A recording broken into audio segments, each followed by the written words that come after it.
Mutiara Hikmah Official, menyingkap hikmah di balik sunnah.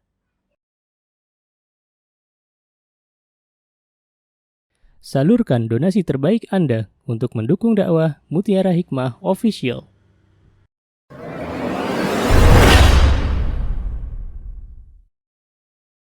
Baik, kita mulai ya. Bismillahirrahmanirrahim. Teman-teman yang dimuliakan oleh Allah, setelah kita bersyukur dan bersalawat kepada Nabi kita Muhammad SAW, maka kita akan belajar hari ini tentang kaidah niat. Dan ini adalah perkara yang sangat penting yang harus kita ketahui. Karena niat ini adalah sebuah hal yang mana kita akan ditolak atau diterima amalnya oleh Allah Subhanahu wa taala. Nah, teman-teman yang dimuliakan Allah, niat itu artinya ibu-ibu adalah al-qasdu. Al-qasdu itu sebuah tujuan. Jadi niat itu adalah perkara di mana ini yang menyebabkan perbedaan antara ibadah dan adat kebiasaan. Kemudian niat juga bukan hanya di dalam hati kita masing-masing, tapi harus ada kata al-azmu. Al-azmu itu dia sudah berusaha untuk melakukannya. Al-azmu itu berazam. Dan niat juga ada kata, kalau para ulama membahas masalah niat ini, maka akan ketemu namanya al-iradah, keinginan, tapi keinginannya yang azmu, yang kuat. Kemudian niat juga harus disengajakan. Jadi bukan kita tidak sadar, tapi memang kita harus paham bahwa kita benar-benar sedang berniat. Subhanallah. Dan para ulama membahas kitab tentang masalah niat ini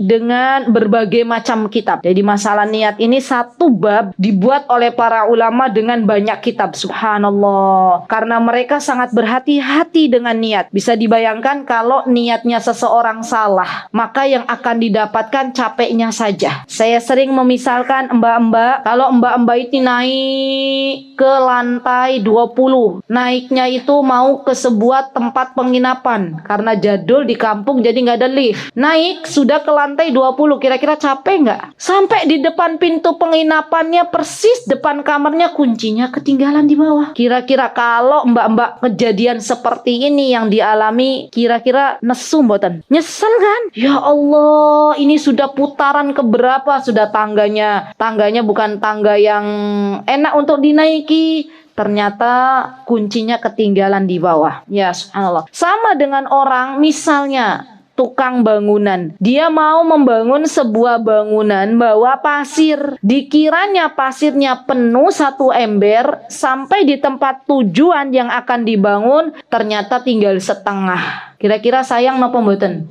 Karena bocor di bawahnya. Jadi dia nggak sadar kalau ternyata embernya itu bocor. Nah, sama ini keadaannya dengan seseorang yang dia berlelah-lelah ibadah di dunia, tapi nanti nggak dapat apa-apa di akhirat karena salah niat. Bahkan ada 3 golongan yang ibu-ibu mungkin pernah tahu, hadisnya panjang, saya mempersingkat aja. 3 golongan ini yang akan disungkurkan pertama kali dalam api neraka karena salah niat. Padahal mereka sudah berjuang tuh habis-habisan. Satu orang yang mana di dunia dia mengeluarkan hartanya. Ada pandemi, dia keluarkan hartanya untuk menolong orang. Kemarin pandemi misalnya, ada orang kelaparan, dia pertama kali yang menolong. Ada orang yang membutuhkan hutang, dia pertama kali yang menolong. Itu kira-kira saya napa mboten, Bu? Orang yang begini, Bu, bagus, suka menolong, tapi ternyata di dalam hatinya ada niat yang gak bagus. Dalam hatinya itu ada niat, saya tuh pengen biar orang lain tahu. Wah, di kampung itu ada ibu fulana yang dia kalau apa-apa maunya nolong. Dia orang yang sangat dermawan. Dia pengen dipuji oleh orang lain agar orang lain menyebutnya sebagai seorang dermawan. Dan ketahuilah wahai saudariku, ibu yang seperti ini yang kelak akan disungkurkan pertama kali ke dalam api neraka. Na'udzubillah summa na'udzubillah. Padahal sudah bagus. Ya kan, secara kasat mata bagus ya, suka menolong, suka memberi. Tapi ternyata terselip niat yang tidak baik di dalam hatinya. Dan tidak ada yang bisa mengetahui niat seseorang kecuali Allah Subhanahu wa ta'ala. Ta'ala. Ibu atau bapak yang seperti ini ketika berdialog dengan Allah, Allah menyebutkan, aku sudah memberikan engkau harta. Kemudian dia menyebutkan, betul wahai Rabbku, untuk apa kau gunakan hartamu? Dia berkata, aku membantu orang lain. Kemudian Allah mengatakan, untuk siapa? Untuk mencari ridhomu. Kata Allah, kadzabti, engkau bohong. Padahal dalam hatimu itu ada terselip rasa pengen dipuji oleh orang lain. Dan Allah yang mengetahui niat seseorang. Yang kedua adalah seorang yang berjihad di jalan Allah. Ini laki-laki ya. Tadi yang pertama itu yang saya bahas, karena biasanya kadang perempuan yang subhanallah suka menolong ya, dermawan, Masya Allah. Kemudian yang ketiga adalah orang yang berilmu, orang yang pandai membaca Al-Quran. Dia mengamalkan ilmunya, dia menyampaikan Al-Quran, tapi ternyata di dalam hatinya terselip niat yang tidak baik. Di dalam hatinya ingin disebut sebagai seorang qari, seorang yang ahli Quran. Dan orang ini yang akan pertama kali disungkurkan ke dalam api nerakanya Allah Subhanahu wa Ta'ala. Maka hati-hati dengan sebuah niat, karena terkadang Allah menjadikan seseorang itu pahalanya mendapatkan lebih banyak, padahal yang dilakukan adalah sesuatu yang sepele. Sebaliknya, ada seseorang di dunia ini yang mungkin dia melakukan amal soleh yang begitu besar. Misalnya membangun masjid. Itu kan butuh uang ya Bu ya, nggak sedikit banyak. Tapi ternyata di situ terselip niat yang tidak baik. Maka di hadapan Allah ia akan menjadi kecil. Bahkan mungkin seperti haba'am mansuro, seperti tanah-tanah debu-debu yang berterbangan. Allahu Akbar. Maka dari itu saya ajak diri saya hari ini, dan ini adalah nasihat sebenarnya untuk diri saya, dan tidaklah saya menyampaikan ini kecuali saya sayang kepada ibu-ibu dan teman-teman yang ada di sini. Selagi masih ada hidup ya, selagi masih ada kehidupan, masih ada nyawa yang Allah titipkan kepada kita, yuk kita benahi diri kita masing-masing. Baik, Allah Subhanahu wa Ta'ala berfirman dalam surah Al-Bayyinah. Apa kata Allah Subhanahu wa Ta'ala berhubungan dengan niat ini? A'udzubillahi minasyaitonirrajim. Wa ma umiru illa liya'budullaha mukhlishina lahuddin hunafa. Kata Allah Subhanahu wa Ta'ala, mereka diperintahkan oleh Allah Subhanahu wa Ta'ala untuk senantiasa beramal solih, mengharapkan ridho Allah Subhanahu wa Ta'ala. Jadi kita teman-teman diperintahkan oleh Allah, apapun amal solih kita itu hanyalah menginginkan wajahnya Allah Subhanahu wa Ta'ala. Termasuk misalnya perkara salat ya, perkara salat ini juga perkara yang kadang subhanallah syaitan itu mengganggu. Bahkan ada salah satu jenis syaitan yang ditugaskan oleh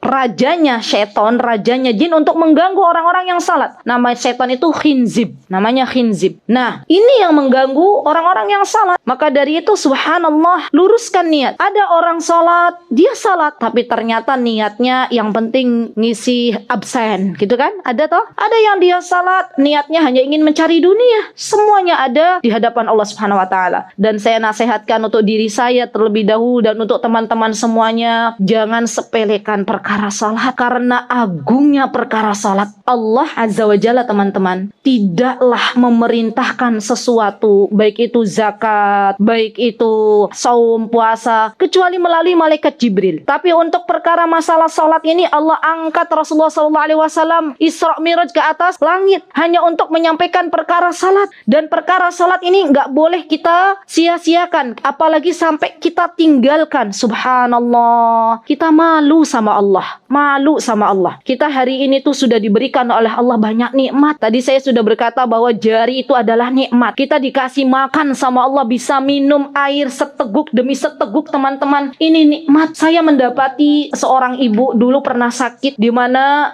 lidahnya semuanya itu sariawan. Sampai untuk meneguk air rasanya perih banget, kata ibu tersebut. Saya katakan subhanallah, ternyata kita setiap hari dapat meneguk air ke kerongkongan kita itu nikmat. Mbak, ibu yang dimuliakan oleh Allah, kalaulah ada seseorang yang berbuat baik kepada kita saja kita mau berterima kasih. Bagaimana kebaikan Allah yang begitu luar biasa kepada kita? Kita mengedipkan mata itu adalah karunia dari Allah. Ada orang-orang yang nggak bisa mengedipkan mata, harus dibawa ke Singapura untuk bisa mengedipkan matanya. Mana bukti kita berterima kasih kepada Allah kalau kita meninggalkan salat. Dan masalahnya yang namanya perkara salat itu perkara yang pertama kali dihisab oleh Allah Subhanahu wa taala di akhirat. Coba orang yang biasa meninggalkan salat, orang yang biasa jangankan meninggalkan salat, memperlambat salat saja kalau gak ada udzur syar'i itu biasanya hidupnya tuh sama Allah diputer-puter, gak pernah ketemu. Mau punya cita-cita seperti ini rasanya disulitkan sama Allah, diputer-puter. Itu orang-orang yang dia meninggalkan salat, subhanallah. Sampai-sampai teman-teman para ulama mengatakan kalau ada orang dia tahu salat itu wajib tapi ditinggalkannya, maka para ulama, sebagian ulama mengatakan bahwa dia telah kafir. Ya, ini bukan kata saya ya, kata ulama. Tapi tidak dengan mencuri dan berzina. Para ulama kalau membahas masalah zina, Bu, ada orang berzina. Ini tidak dikeluarkan dari Islam. Dia masih Islam tapi dia terkurangi imannya. Orang mencuri, harusnya secara logika, Bu, mana yang harusnya hukumannya lebih berat? Orang mencuri atau meninggalkan salat? Secara logika, Bu, kan kalau mencuri kan ngambil barangnya orang. Berarti merugikan orang lain ya, Bu ya? Harusnya yang didenda hukuman lebih berat siapa? Yang mencuri nggih. Tapi yang mencuri itu dalam kajian fikih para ulama tidak mengeluarkannya dari Islam. Kecuali perkara salat diperdebatkan. Ada yang mengatakan bahwa orang yang meninggalkan salat ini tidak kafir. Ada yang mengatakan bahwa orang yang meninggalkan salat dengan disengaja itu kafir. Maka saya pesan bagi kita orang tua, yuk saling nasihat menasehati kepada anak-anak kita bahwa perkara salat itu bukan perkara yang disepelekan. Subhanallah, Allah sudah memberikan waktu kepada kita 1 kali 24 jam.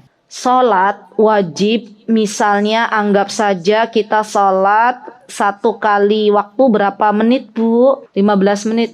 Kesuaian ya 15 menit ya? Kelamaan ya, Bu? 10 tanpa zikir ya, 10 menit. 10 dikali 5 berapa, Bu? 50 menit. 1 jam napa dereng? Dereng. Berarti kita masih punya sisa waktu 23 jam. Kalau orang pengen sukses dunia dan akhirat, maka jangan sepelekan urusan salat. Subhanallah, urusan salat ini perkaranya berat nanti di akhirat. Orang kalau nggak selamat urusan salat, maka yang lainnya nggak selamat. Jadi ini penting, Ibu, bagi kita untuk memperbaharui niat kita untuk apa kita salat. Ya, baik. Kemudian yang ingin saya sampaikan di sini sebenarnya ada 13 kaidah dalam niat. Mudah-mudahan sampai ya. Baik, di antaranya adalah yang pertama, kaidah yang pertama yang muallif sebutkan di sini bahwa niat itu ternyata subhanallah bisa menjadi pahala yang luar biasa apabila dia ganti sebuah adat kebiasaan dengan niat yang tulus. Contoh misalnya, Ibu makan. Kita makan itu boleh napa mboten, Bu? Mubah, boleh ya. Dan itu bukan perkara ibadah. Makan itu boleh. Tapi akan menjadi ibadah kalau ibu-ibu niatkan sebelum makan jeda sejenak. Ibu-ibu baca doa sebelum makan kemudian diniatkan, ya Allah, saya makan niat saya biar bisa sholat duhur. Itu makannya Ibu 10 menit, 15 menit sudah dihitung ibadah oleh Allah Subhanahu wa taala. Tidur, siapa di sini yang hobi tidur? Suka tidur? Baik. Tidur itu akan bernilai ibadah kalau niatnya benar. Contoh misalnya, orang mau tidur, dia berniat, berazam di dalam hatinya, ya Allah, saya sengaja tidurnya lebih awal, ba'da isya sudah tidur. Dengan niat nanti tidur saya itu untuk mengistirahatkan badan biar bisa bangun salat malam. Kira-kira tidurnya jadi pahala apa mboten, Bu? Jadi pahala. Allahu Akbar. Ini kaidah yang sangat luar biasa.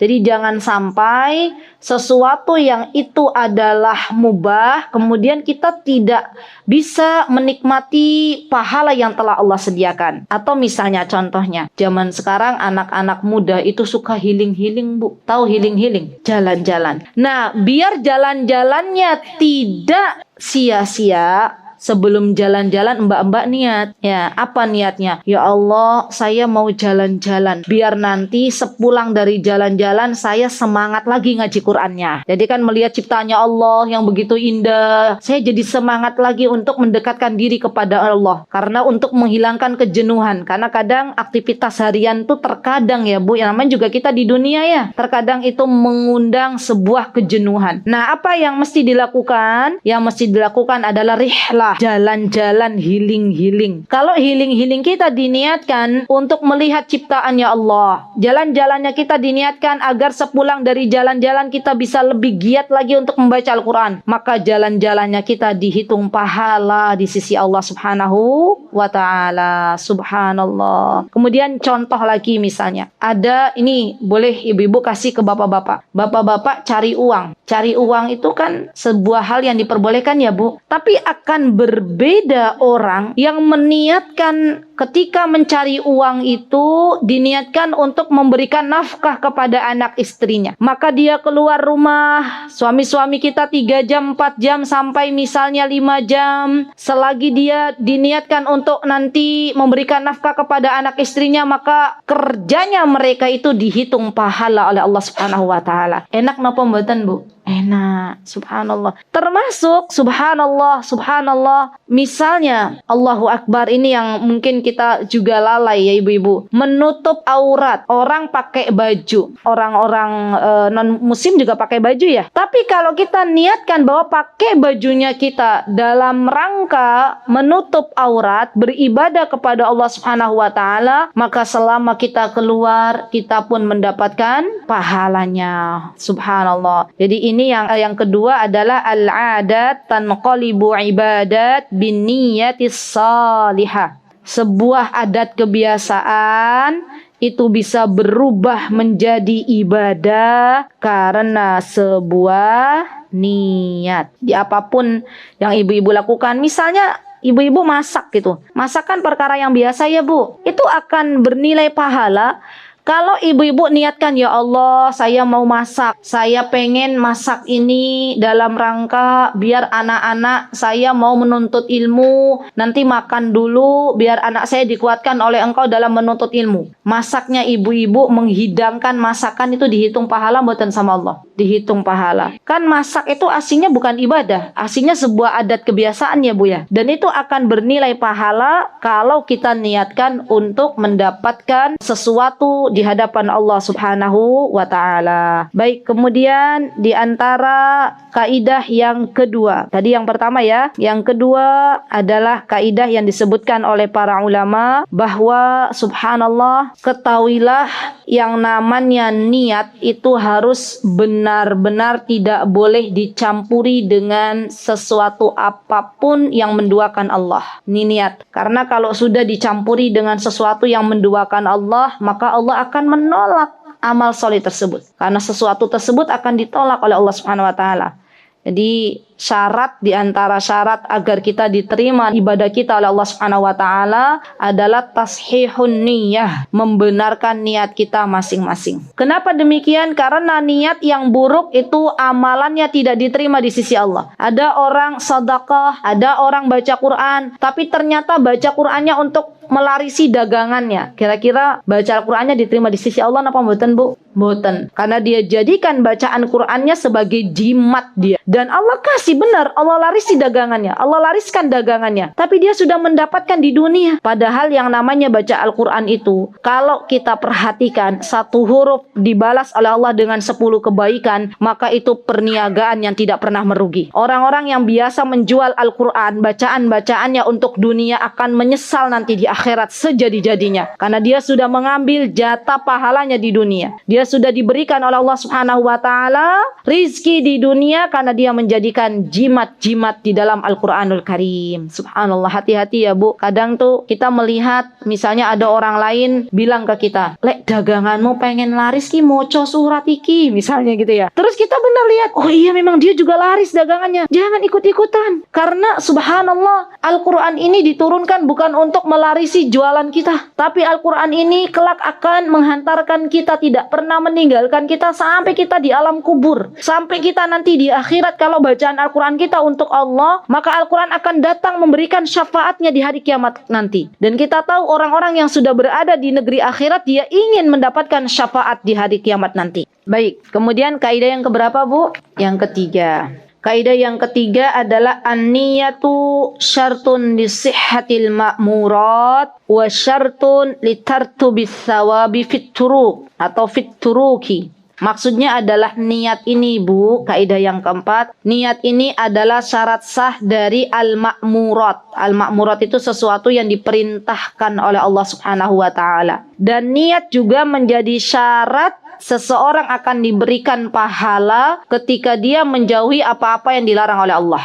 Ini karena sebuah niat. Saya bisa memisalkan sebuah contoh agar lebih mudah dipahami oleh ibu-ibu. Misalnya begini. Contoh sesuatu yang Allah perintahkan untuk kita, misalnya apa, Bu? Zakat. Orang dia mengeluarkan uangnya untuk menunaikan ibadah zakat, maka dia telah mendapatkan pahala di sisi Allah Subhanahu wa taala karena mengerjakan sesuatu yang diperintahkan oleh Allah Subhanahu wa taala. Karena niat untuk melaksanakan apa-apa yang diperintahkan oleh engkau. Begitu pula misalnya ibu-ibu menjauhi, tidak mau terjatuh ke dalam perzinahan. Zaman sekarang, Bu, kita itu harus banyak-banyak berdoa untuk anak keturunan kita. Semoga Allah menjauhkan sejauh-jauhnya anak-anak kita dari yang namanya perzinahan. Karena Rasulullah SAW pernah mengatakan, tidaklah hari kiamat itu akan dibangkitkan oleh Allah Subhanahu wa taala, tidaklah hari kiamat itu akan terjadi kecuali merebaknya yang namanya perzinahan dan minuman keras. Maka hati-hati, kita hidup di zaman yang penuh fitnah. Kita memohon kepada Allah dengan sebuah doa, Allahumma hassin furujahum. Ya Allah, jagalah kemaluan-kemaluan anak-anak kami. Dan bagi siapapun yang mungkin pernah berzina, hendaklah bertaubat kepada Allah Subhanahu wa taala. Karena kalaupun tidak bertaubat ibu-ibu, maka Allah akan menjadikan anak keturunannya pun berzina. Na'udzubillah summa na'udzubillah. Maka ini penting untuk kita lakukan. Karena Rasulullah SAW mengabarkan demikian. Dan memang ada satu kampung, saya pernah dapat kabar ya dari ART yang bantu di rumah, itu ada satu kampung, kata beliau, Bu Ustazah, saya itu melihat ada di kampung saya itu bapaknya berzina, anaknya berzina, cucunya berzina. Subhanallah. Maka perlu yang namanya rantai kejelekan itu diputus. Bagaimana rantai kejelekan diputus? Salah satunya harus bertaubat kepada Allah. Orang tuanya harus bertaubat. Kalau sudah bertaubat, Allah gantikan nanti anak keturunannya insya Allah solih biidnillahi ta'ala. Karena yang namanya keburukan orang tua, kesolihan orang tua itu mempengaruhi anak keturunannya. Sekarang kita menjadi orang tua, yuk perbanyak amal solih, jauhi keburukan dengan niat bahwa keburukan tersebut adalah sesuatu yang dilarang oleh Allah Subhanahu wa taala, dan dengan niat agar anak keturunan kita dijaga oleh Allah Subhanahu wa ta'ala. Dan ini adalah kaidah yang ketiga. Baik, kaidah yang keempat, ya ini juga penting, bahwa subhanallah tidak kalah penting ibu-ibu, kata mu'alif di sini, kaidah yang keempat adalah al-qusudu fil uqudi mu'tabarah. Tujuan-tujuan dalam akad itu diperhitungkan. Maksudnya bagaimana? Misal, di antaranya ada seseorang dia bersyukur kepada Allah Subhanahu wa taala atas limpahan nikmat. Caranya bagaimana? Dia pakai baju yang telah Allah berikan kepadanya, tapi tujuan utamanya memakai baju itu bukan untuk agar dilihat oleh orang lain, tapi menampakkan nikmat dari Allah Subhanahu wa taala. Maka ini pun dihitung sebagai pahala. Beda ya, Bu. Ibu dikasih baju baru oleh Allah, dipakai ketika keluar rumah, niatnya pengen dipuji oleh orang lain. Ibu dapat pujian, mesti dapat. Teman-teman kita akan bilang begini, "Jeng, bajunya bagus banget baru ya." Gitu ya. Dapat tuh, Bu, pujian, tapi dia karena niatnya pengen dipuji, dia dapat pujian tapi nggak dapat apa-apa di hadapan Allah. Beda sama orang yang dia punya baju baru, dia niatkan, ya Allah ini adalah karunia dari Engkau. Saya niatkan untuk menampakkan nikmat yang telah Engkau berikan. Itu dapat pahala. Beda nggak, Bu? Beda. Jadi berasal dari sebuah niat, semuanya akan berbeda. Allahu Akbar. Maka yuk kita mulai yang namanya meluruskan niat kita masing-masing. Terkadang yang namanya syaitonir rojim itu, Bu, itu mengganggu di tengah-tengah kita sudah meluruskan niat. Contoh saja misalnya, ibu-ibu saya yakin tadi dari rumah sudah niat masing-masing ya, atau buru-buru jadi nggak niat. PR ya, nanti di pertemuan yang akan datang tulis PR-nya. Tulis PR. Tenang, Bu, PR-nya gampang. Apa PR-nya? Kajian selanjutnya jeda sejenak. Maksudnya bagaimana? Sebelum keluar rumah di alarm, luruskan niat sebelum pergi kajian ke majlis ta'lim ini. Ya. Eman, Bu, kita di sini kurang lebih 1,5 jam, 2 jam. Kalau niat kita bukan karena Allah, kita nggak dapat apa-apa. Ya, Masya Allah. Kemudian kaidah yang keberapa, Bu? Kaidah yang kelima. Kaidah yang kelima adalah yablughul abdu biniyatihi ma la yablughu bi'amalih. Ini juga penting. Niat itu adalah sesuatu yang sangat penting di dalam kehidupan seseorang dalam beramal. Terutama seseorang yang dia belum bisa mencapai amalannya tapi sudah punya niat. Di dalam hadis Nabi kita Muhammad SAW, beliau pernah mengatakan, kalau ada seseorang, Bu, dia itu pengen niat nih, niat baik, niat, ya Allah, saya pengen kalau saya kayak Bu Yuni, misalnya mbak-mbak nih yang di sini, misalnya punya niat nih dalam hati, ya Allah, saya pengen kalau saya tuh diberikan harta kayak Bu Yuni, saya pengen mengumrahkan orang tua. Mbak-mbak ada terselip seperti itu, tapi dananya belum cukup, ya. Tapi sudah ada niat kebaikan. Maka apa kata Rasulullah SAW? Walaupun mbak-mbak akhirnya belum punya dana untuk mengumrahkan orang tua, tapi sudah ditulis oleh Allah Subhanahu Wa Taala bahwa mbak sudah menunaikan mengumrahkan orang tuanya. Allahu Akbar. Keren enggak, Mbak? Keren. Kita lihat ada fulana, dia sering bangun masjid. Kita pengen dalam hati, Bu, ya Allah, andaikan saya itu seperti fulana, diberikan harta oleh Engkau, maka saya pengen bangun masjid. Saya pengen memberikan makan untuk anak-anak yatim. Tapi kita belum punya hartanya, hanya punya niat, berazam. Nabung, Ibu, di rumah. Nabung, punya tabungan, kotak, diniatkan untuk pembangunan masjid. Walaupun yang dikumpulkan setiap hari, Bu, receh demi receh, tapi kalau niat itu sudah benar-benar tertancap di dalam hati, Ibu pengen bangun masjid dan kita sudah meninggal dunia belum bangun masjid, maka kita sudah ditulis oleh Allah Subhanahu Wa Taala bahwa kita bangun masjid. Jadi pesan saya kepada ibu-ibu, kepada mbak-mbak, ayo kita perhatikan niat kita masing-masing. Jangan sampai kita akhirnya mendapatkan adab dari Allah Subhanahu Wa Taala karena niat yang buruk. Ya, perhatikan niat. Niat itu tempatnya di hati kita. Coba sering ajak ngobrol hati kita masing-masing. Terkadang karena kita terlalu sibuk dengan per-HP-an di zaman sekarang, atau sibuk dengan perfilman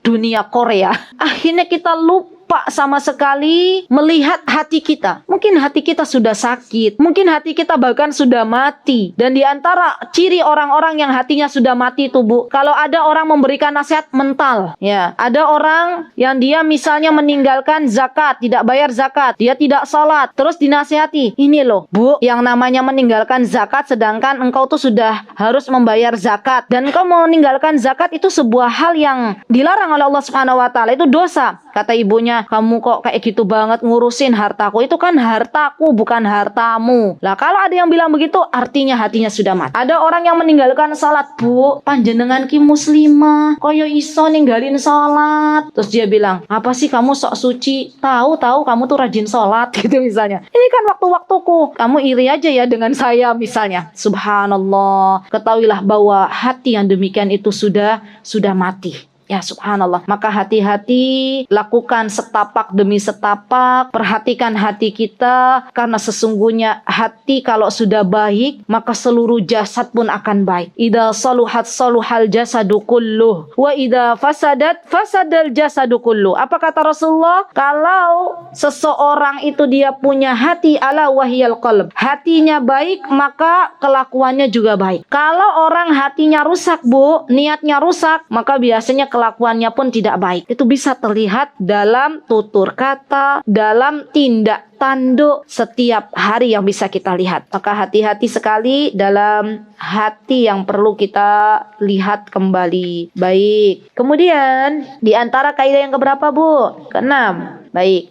Yang keenam adalah man nawasyarra fa innahu yu'aqabu binaqidi qasdih. Orang yang berniat melakukan keburukan, maka ia dihukum dengan sebab niatnya yang bertentangan. Contoh misalnya, contoh yang paling mudah buat ibu-ibu apa ya? Oke, misalnya begini. Di dalam Islam, kalau ada laki-laki, Bu, mentalak 3 istrinya, apakah dia bisa kembali lagi, Bu? Nggak bisa. Kecuali wanita ini dinikahi dulu oleh orang lain. Kecuali dia menikahi mantan istrinya yang sudah menjadi janda, baru boleh dinikahi. Tiba-tiba dia punya kawan dia kong kali kong sama kawannya. Mau nggak kamu menikahi mantan istriku? Tapi dengan niat ya, niatnya nanti jangan diapa-apain. Niatnya nanti kamu harus ceraikan setelah akad.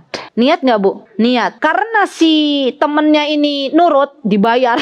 Ya, dibayar dengan uang yang lumayan. Akhirnya dia mau menikahi seorang wanita dengan niat mau menceraikan. Kira-kira pernikahannya jadi batil nggak Bu? Jadi rusak, jadi batil. Ini yang dimaksud dengan kaidah yang keenam. Jadi subhanallah, yang namanya niat keburukan itu ternyata bisa merusak amal saleh. Subhanallah. Jadi hati-hati, kita pun harus belajar Bu. Yang namanya orang wanita dia minta cerai, zaman sekarang banyak ya. Maka sudah tidak bisa lagi balik dengan suaminya. Sebelum melangkah lebih jauh, perhatikan ini. Allah Subhanahu wa taala memperbolehkan yang namanya perceraian, tapi itu adalah hal yang dibenci oleh Allah Subhanahu wa taala. Jadi jangan sampai kita terlalu bermudah-mudahan untuk meminta cerai kepada suami, dan begitu pula ketika seorang suami baru mentalak satu, Bu. Ini yang ada di Indonesia ini terkadang begini. Saya sedikit ingin share. Jadi misalnya suami bilang ke istrinya, kamu saya tolak satu. Biasanya para ibu-ibu di Indonesia Raya yang tercinta ini, dia cepat-cepat meninggalkan rumah suaminya. Dia bilang ke suaminya, pulangkan saja aku ke ibuku. Iya kan, rata-rata begitu. Akhirnya karena permintaan istrinya, dipulangkanlah si istri ini ke ibunya. Padahal di dalam Islam, yang namanya wanita baru ditolak satu, dia masih harus tinggal di rumah suaminya. Subhanallah. Apa hikmahnya Bu? Hikmahnya barangkali suaminya itu berubah niat, akhirnya pengen rujuk kembali, pengen balik lagi, entah merasa iba kasihankah, atau dia memaafkan kesalahan istrinya, akhirnya dia kembali lagi ya. Tapi di Indonesia kan enggak ya kan, kalau sudah ditalak ya ditalak, akhirnya meninggalkan suami dan rumahnya. Allahul musta'an. Ini yang keberapa ini? Yang keenam. Yang ketujuh, ahkamud dunya 'ala dhahir was sarair tabi'un laha, wa ahkamul akhirati 'ala sarair wadh-dhahir tabi'un laha. Yang nggak bisa nulis bahasa Arab, bahasa Indonesianya aja. Hukum-hukum di dunia itu didasarkan pada sesuatu yang terlihat. Adapun urusan batinnya, urusan hatinya biasanya mengikuti sesuatu yang nampak. Itu hukum dunia. Dunia itu Bu, kita kan lihatnya dohirnya aja ya. Kita bisa nggak bilang ke ibu itu gini, Bu, jenengan pakai baju ini niatnya pengen dipuji kan? Gitu. Kan nggak bisa kan? Karena masalah niat itu dalam perkara dunia itu yang terlihat gitu ya. Beda dengan urusan akhirat. Apa kata mu'alif? Wa ahkamul akhirah. Dan hukum-hukum masalah akhirat, maka yang akan ditetapkan oleh Allah Subhanahu wa taala, yang akan dilihat untuk perkara akhirat adalah hatinya dulu. Ya, niat lagi. Subhanallah. Jadi perkara-perkara dunia yang terlihat, kita menghukumi seseorang itu dari dohirnya. Contoh misalnya ada seseorang, dia bilang, kita tanya, sudah sholat belum? Dia bilang sudah. Ya sudah. Kita hukumi secara dohirnya, sudah gitu. Atau bukan salat ini perkara akhirat. Apa misalnya perkara dunia? Contohnya apa? Beli mobil misalnya. Beli mobil itu kan perkara dunia. Dia beli mobil, terus kita bilang, kamu beli mobilnya cash atau kredit? Dia bilang cash, padahal dia kredit. Maka kita hukumi secara dohir. Oh, Masya Allah, kamu sudah bisa beli mobil secara cash. Nggak boleh kita bersuudon. Oh, berarti kamu tuh kredit. Masa kamu rumahnya kayak gitu aja bisa cash gitu. Itu namanya suudon. Bisa jadi dia dapat warisan dari orang tuanya, kemudian beli mobil. Jadi kalau urusan-urusan dunia yang kita lihat adalah dohirnya. Kalau kita sampai menilik-nilik masalah hatinya, itu jatuhnya nanti suudon. Tapi kalau masalah akhirat, yang Allah lihat adalah hatinya, niatnya. Ini kaidah dalam niat. Kaidah yang ke-8. Baik. Kaidah yang ke-8 adalah an-niyatu tu'ammimul lafdul khas wa tukhassisul lafdul 'am. Niat itu dapat mengumumkan lafaz yang khusus dan dapat mengkhususkan lafaz yang umum. Ini kaidah yang harus kita pegang. Nanti saya contohkan. Niat itu bisa mengkhususkan lafaz yang umum dan mengumumkan lafaz yang khusus. Contoh, biar kita tahu ya Bu ya. Karena kalau disebutkan kaidahnya saja tanpa contoh kita masih meraba-raba. Contoh realnya seperti apa? Contoh misalnya, apabila seseorang telah memiliki tujuan untuk melaksanakan haji ifrad. Tahu haji, Bu? Haji itu kan ada qiran, ada tamattu, ada ifrad, ya. Kemudian dia dari lisannya mengucapkan niat, ya. Labbaik Allahumma hajjan. Ibadah haji, Bu, ibadah umrah itu niatnya harus dilafadzkan. Kita harus bilang, walaupun hanya terdengar oleh telinga kita. Nggak pakai mikrofon, ibu-ibu mau haji, mau berangkat, ibu-ibu udah bilang, saya niat mau berhaji, misalnya. Nggak harus pakai mikrofon. Sudah kita ucapkan saja ketika kita berada di mikot, kemudian kita niat. Ya, kita sudah pakai pakaian ihram, kemudian kita niat. Labbaik Allahumma hajjan. Labbaik Allahumma umratan. Dan kalau niatnya dalam hati, nggak mau deh, saya mau niatnya dalam hati aja, nanti mbok disebut riya gitu ya. Kan temanku dengar, walaupun saya bilang labbaik Allahumma hajjan, temanku dengar, itu malah nggak sah hajinya. Ya, jadi memang kaidahnya begitu. Kalau haji dan umrah niatnya dilafadzkan. Kalau selain keduanya niatnya dalam hati. Itu kaidah dari Rasulullah Sallallahu Alaihi Wasallam. Maka yang diperhitungkan adalah kekhususan tujuan yang ia niatkan di hati, bukan umumnya lafadz yang ia ucapkan. Misalnya begini, orang mau haji ifrad. Ifrad itu berarti menggabungkan antara haji dan umrah. Maka dia berniat labbaik Allahumma hajjan wa umran. Wa umran itu artinya dia niat berangkat dari mikot itu untuk haji dan umrah bersamaan. Padahal, Bu, yang namanya lafadz khusus pada waktu itu hanyalah berhaji. Tapi karena dia niatnya untuk berhaji dan umrah secara bersamaan, maka ini pun diperbolehkan menjadi lafadz umum. Ini contoh di antara contoh. Saya doakan mudah-mudahan ibu yang punya keinginan untuk bisa pergi umroh, bisa pergi haji, mudah-mudahan dimudahkan oleh Allah Subhanahu wa taala untuk pergi ke Baitullah. Amin. Allahumma amin. Saya pernah cerita, Bu, kemarin rombongan itu terakhir saya habis umroh sudah pernah ngisi belum ya di sini ya? Sudah.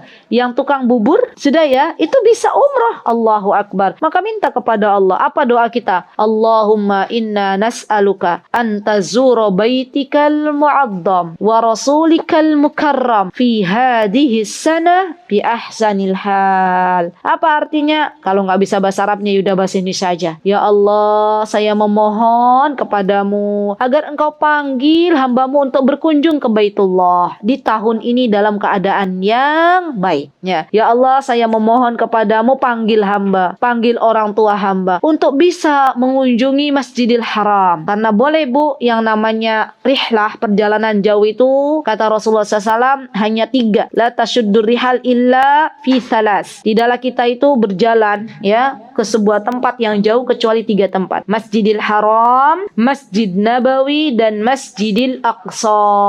Kenapa Rasulullah SAW memperbolehkan kita untuk bepergian ke 3 tempat ini? Karena di sana punya fadilah, punya keutamaan. Ibu salat di Masjidil Haram dapat pahala 100.000. Ibu salat di Masjid Madinah, di Masjid Nabawi, dapat pahala 1.000. Ibu salat di Masjidil Aqsa dapat pahala 500. Jadi subhanallah, niatkan, Bu. Kalau kita niatkan, Bu, mau ke Masjidil Aqsa, niatnya ya Allah, saya mau di sana mau sholat, memperbanyak ibadah salat biar dapat pahala. Itu sudah dapat pahala. Subhanallah, walaupun tidak tahu kapan ke sana. Yang penting tadi apa, Bu? Niat dulu. Ibu mau umrah sudah niat, ya Allah saya pengen nanti ya Allah kalau di Masjidil Haram di sana saya nggak mau selfie-selfian.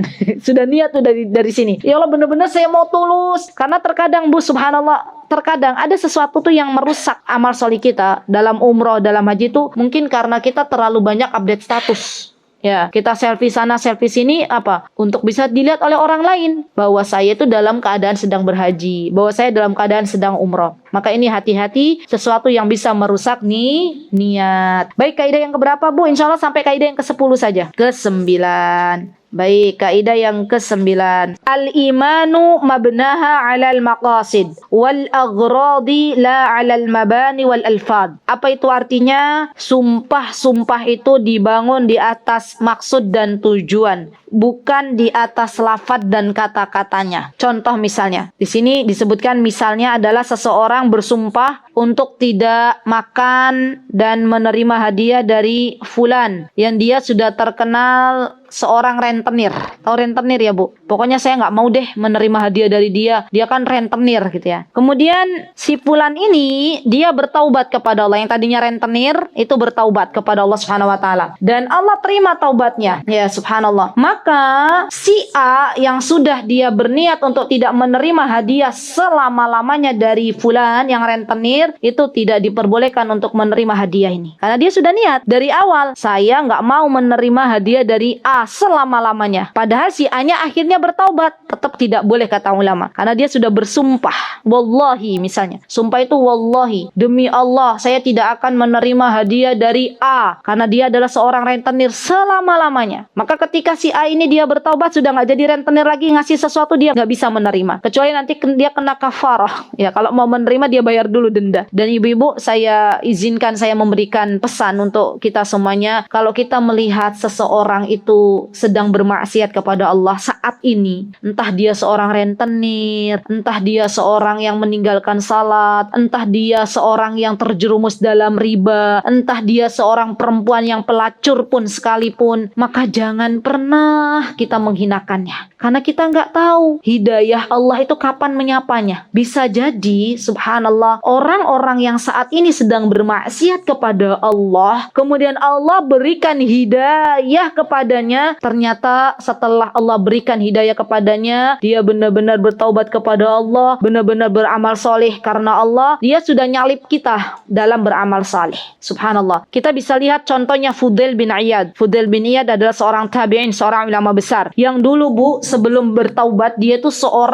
beliau itu seorang preman jalanan. Jadi kalau ada mobil lagi jalan tuh dirampok. Tapi subhanallah akhirnya hidayah menyapanya dan Fudail bin Iyad pun bertaubat dan akhirnya menjadi seorang ulama. Ya. Jadi apa yang harusnya kita lakukan kalau kita melihat orang-orang yang bermaksiat dan dia adalah seorang yang muslim? Maka kita lakukan banyak-banyak berdoa kepada Allah. Jangan nyinyirin, jangan. Kalau kita nyinyirin itu nggak ada manfaatnya. Ya, kita berdoa kepada Allah, ya Rabbku, berikanlah hidayah kepadanya. Dan kita minta kepada Allah, ya Muqallibal Qulub, tsabbit qalbi ala dinik. Itu ya Allah yang maha membolak-balikan hati hambamu, maka tetapkanlah aku dalam agamamu. Saya pernah cerita, Bu, ada teman kami orang Yaman, dia punya anak. Anaknya masih usia belasan tahun, perempuan. Dia setiap kali waktu itu lagi berjalan sama putri sulung saya, sama putri kami lah. Nah, dia kalau lihat maksiat, waktu itu kami ajak ke teras Merapi yang di atas sana. Terus dia lihat kemaksiatan yang ada di sana. Kata putri saya cerita, bilang begini, Umi, tadi tuh ya, yang orang Yaman tuh langsung bilang ketika lihat kemaksiatan, ya Muqallibal Qulub, tsabbit qalbi ala dinik. Katanya otomatis tuh, Bu. Terus lihat lagi kemaksiatan, ya Muqallibal Qulub, tsabbit qalbi ala dinik. Maksudnya apa itu? Doa. Ya Allah, minta ditetapkan hidayah untukku. Dan doakan orang lain. Ya Allah, berikanlah hidayah untuk dia. Gitu ya, Bu ya. Kalau ada orang belum dapat hidayah Islam saat ini, Bu, jangan pula nyinyirin. Daripada kita nyinyirin, daripada kita celah, kita doakan. Ya Allah, turunkanlah hidayah kepada mereka ya Rob. Itu orang-orang yang memiliki hati yang lembut. Ya, jadi nggak ada gunanya kita mencela, nggak ada gunanya kita nyinyirin. Tidak ada jalan yang terbaik kecuali kita mendoakan kebaikan untuknya. Baik, yang terakhir ya Bu ya. Istishabu hukmin niyah syartun, wastishabu dzikroha fadilah. Kesertaan hukum niat itu aslinya selama ibadah itu berlangsung adalah syarat sah ibadah. Nanti saya jelaskan contohnya. Sedangkan kesertaan mengingat niat selama ibadah berlangsung adalah sebuah keutamaan. Jadi begini, contohnya. Ada orang dia selama sholat dari awal itu benar-benar niat karena Allah Subhanahu wa ta'ala, maka dia dapat pahalanya. Tapi ternyata setelah dia perjalanan, dia mengingat-ingat terus, dia meluruskan niat. Ya Allah, jangan sampai niatku kacau. Ya Allah, jangan sampai niatku dibelokkan oleh syaitan. Maka ini adalah keutamaan. Kalau dia nggak niat, maka tidak sah sholatnya. Itu ya Bu ya.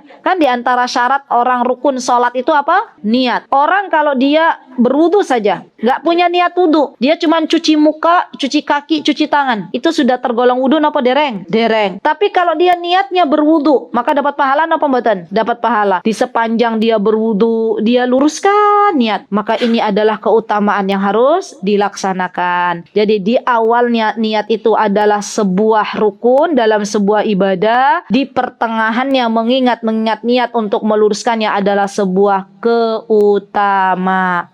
Masya Allah. Sama Bu, kita itu kalau mau ibadah, sejatinya kita tuh sudah meminta kepada Allah pengen lurus niatnya. Mau bertolabul ilmi saja ibu dari sini tuh sudah niat ya, pengen mendapatkan ridhonya Allah. Sampai di sini tiba-tiba setan membisikkan dalam hati kita, kamu di sini tuh ya paling rajin. Di sini ternyata catatannya paling banyak tuh, dilihat tuh teman-teman, lihat kayaknya kamu yang catatannya paling banyak. Terserip rasa ingin dipuji oleh orang lain. Maka kalau ada niat yang buruk di sela-sela kita sedang beribadah, apa yang harus dilakukan kata para ulama? Tajdidun niyah. Ini penting juga kaidah. Meluruskan niat. Kita katakan dalam hati kita, ya Allah, aku bertobat kepadamu, astagfirullah wa atubu ilaik. Ini niat dari syaitan, ini niat dari syaitan. Subhanallah. Dan ibu-ibu, yang namanya syaitan itu adalah musuh kita.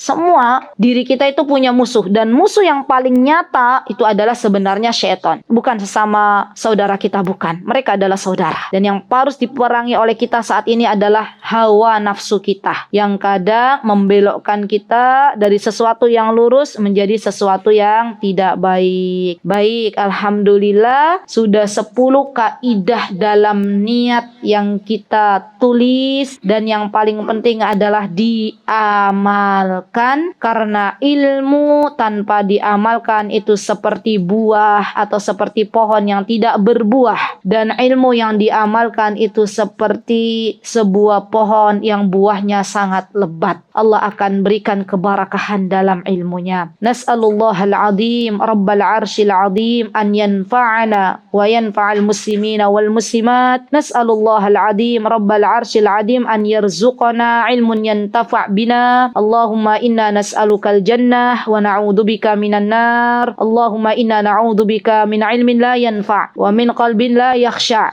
wa min du'ain la yusma' wa min nafsin la tashba' wa na'udzubika min haula'il arba' wa aqulu qawli wa nastaghfirullah li wa lakum wa akhiru da'wana anil hamdulillahi rabbil alamin. Wassalamu alaikum warahmatullahi wabarakatuh.